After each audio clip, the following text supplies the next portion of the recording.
We'll open the public hearing on House Bill 210 FN relative to the use of deadly force to protect oneself. Before calling the prime sponsor, I'm just going to note that we have a number of individuals signed up wishing to speak. We have a number of bills that we're going to hear. It's an important issue. I want everyone to make sure that they have an opportunity to be heard. But I'm going to ask that if you've heard testimony given already, you could reiterate it, but please you don't have to go over it again. That being said, if you'd like to come up and say, I agree with everything that she said, we're happy to hear that too. Representative, and I apologize if I mispronounce this, Ackerman.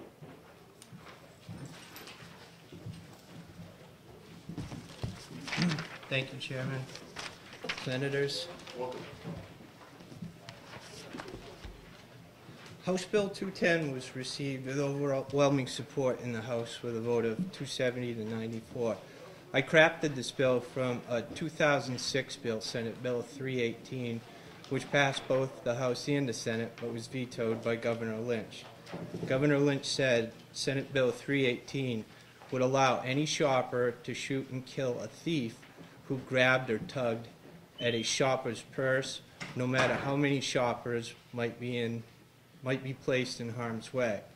The language in SB 318, which would have allowed victims of a felony property crime to use force to protect their property, was removed from this bill.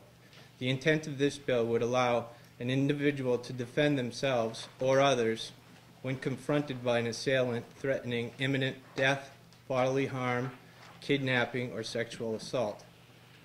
The measures specify that this right is to be recognized and protected anywhere its exercise proves to be necessary, not merely in the sanctuary of an individual's home, but anywhere the citizen has the right to be with no duty to retreat.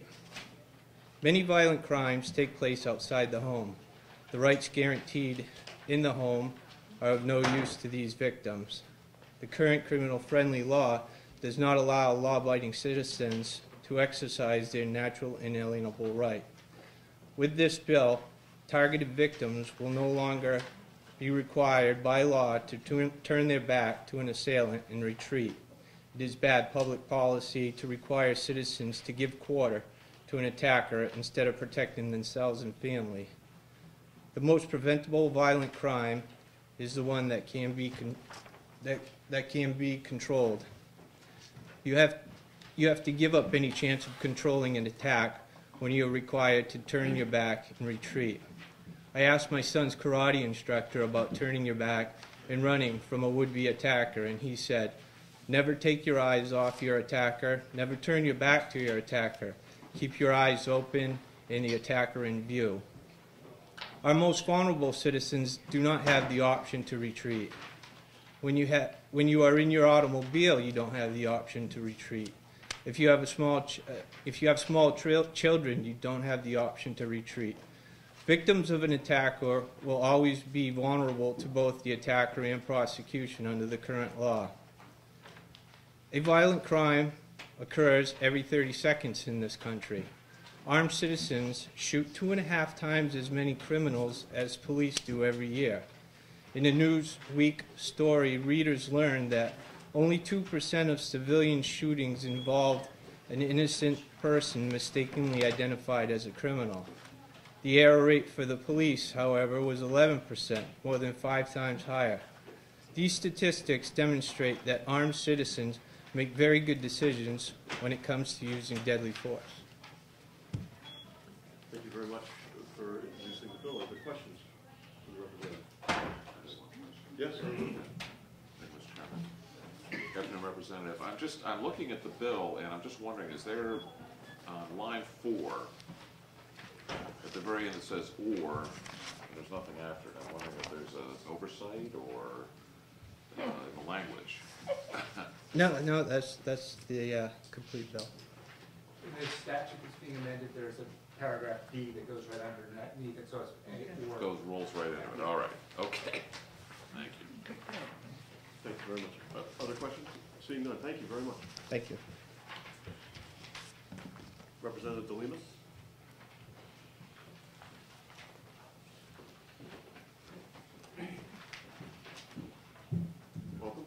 Thank you. Thank you, Mr. Chair. Senators, thank you for hearing me today. I am a certified pistol instructor with the NRA, and I just wanted to come and speak in favor of HB 210. Personally, the reason that I do have guns, carry guns, and instruct people on how to safely deal with their guns is it's personal. It's not just sport for me. It's personal protection. And just so we all remember, all persons, in Article 2A, all persons have the right to keep and bear arms in defense of themselves, their families, their property, and the state. And it doesn't specifically say if you're on your curtilage or if you're in your home. I want to have the right to defend myself wherever I am, parked in my car, at a street light somewhere, walking. Initially, when I started coming here, stores was a little scary for me, and it got dark awfully early, and we were staying so late. And there were many times when I walked down to stores by myself, and I really sort of, felt a little uncomfortable doing that. And knowing that at that time I wasn't able to carry with me any kind of protection, I was pretty nervous. I feel much better now that we're allowed to carry weapons with us, but I really think that this bill would help a lot in allowing all of our citizens to feel that way so they can protect themselves wherever they are, wherever they have the right to be. Thank you very much, Representative. Thank you. Other questions? Seeing none, thank you very much. Thank you.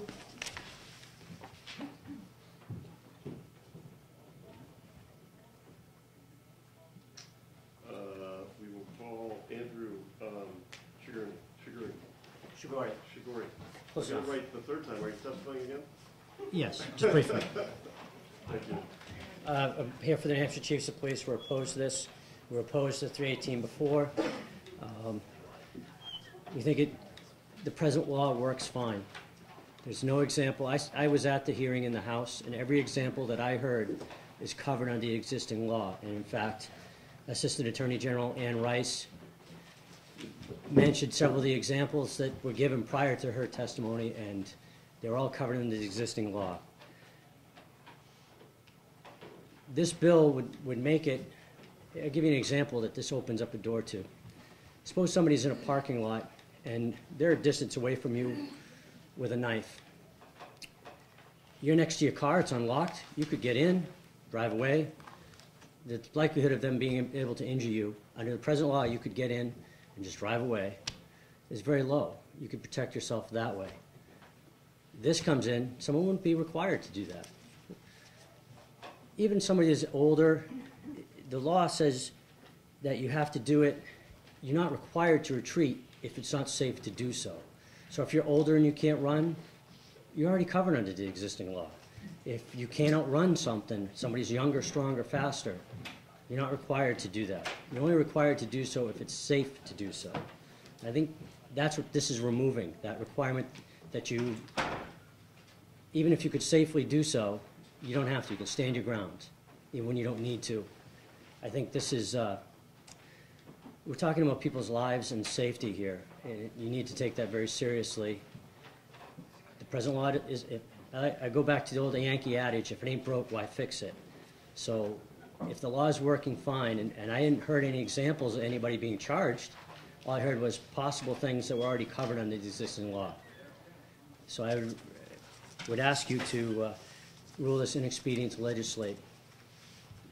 Thank you very Thank much, you. Mr. Schreier. Other questions? Yes.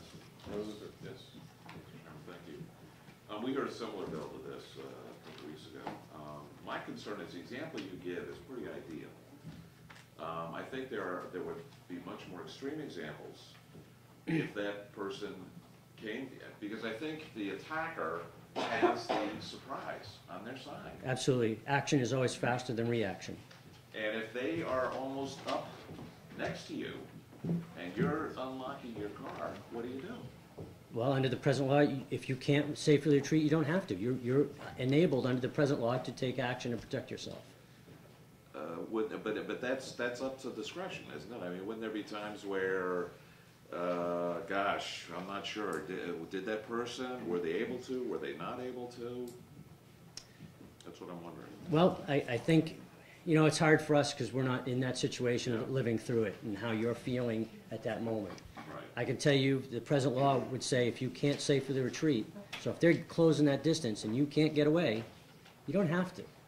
What this law changes is that removes any obligation at all for you to retreat, even if you could safely do so. That's, I think, what is dangerous about this bill, is it removes that requirement that if you could possibly do it safely, you know, nobody is saying, and I certainly would not be here saying not to protect yourself if somebody's going to attack you or hurt you. What I'm saying is this removes any obligation for you, if you could even safely do it, to do that. Any other questions? Seeing none, thank you very much. Thank you.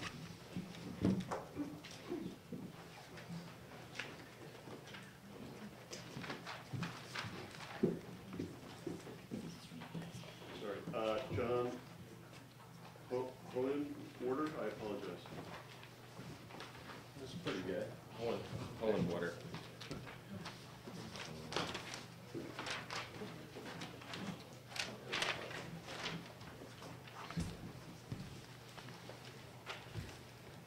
Mr. Chairman, members of the committee, I'm John Hohenwater. I represent the National Rifle Association here in the state of New Hampshire. I'm familiar with the committee's action on, I guess it was last week, you voted a Senate bill which does has similar language to the bill that's before the committee today. But I'll give you a little history of this whole subject of castle doctrine. Florida back in 2005 was the first state that started beefing up and making their laws to protect the citizen, not the criminal, when it comes to self-defense. And that happened back in 2005. Since that time, there's about 25 states that had weak self-defense laws that have changed those laws since that time. A big part of that change has been this whole duty to retreat.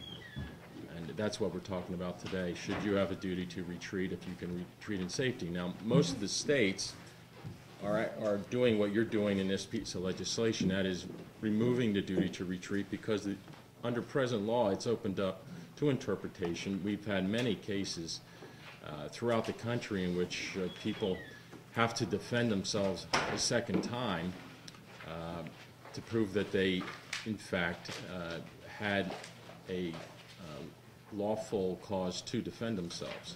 So this more or less has, it's restoring the original intention, I think, of this country when it comes to self-defense. I'll give you an example. I have a school teacher right now that I talked to several weeks ago. He defended himself. Now, this actually happened within his house at 3 o'clock in the morning. And now he's defending himself for a second time, but as far as a civil lawsuit goes, and that's really what I like to bring into this debate and before this committee, the idea of maybe toughening up the civil immunity part of this bill. Because many times you have an individual who defends himself for a second time in the courtroom. So I would ask the committee to take a look at that provision and see what you can do to make the civil immunity tighter, and perhaps even to put attorney fees in there. But let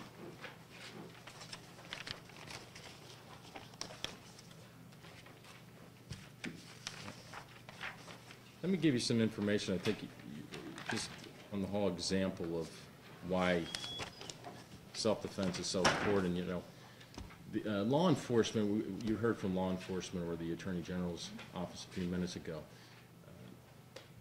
Law enforcement cannot be held liable for not defending an individual. There's case law out there that says that they cannot be held liable. So when it comes down to it, you are really responsible for protecting yourself and your family. And some of the statistics that have come out of the Department of Justice recently, I'll give you some response times to crime.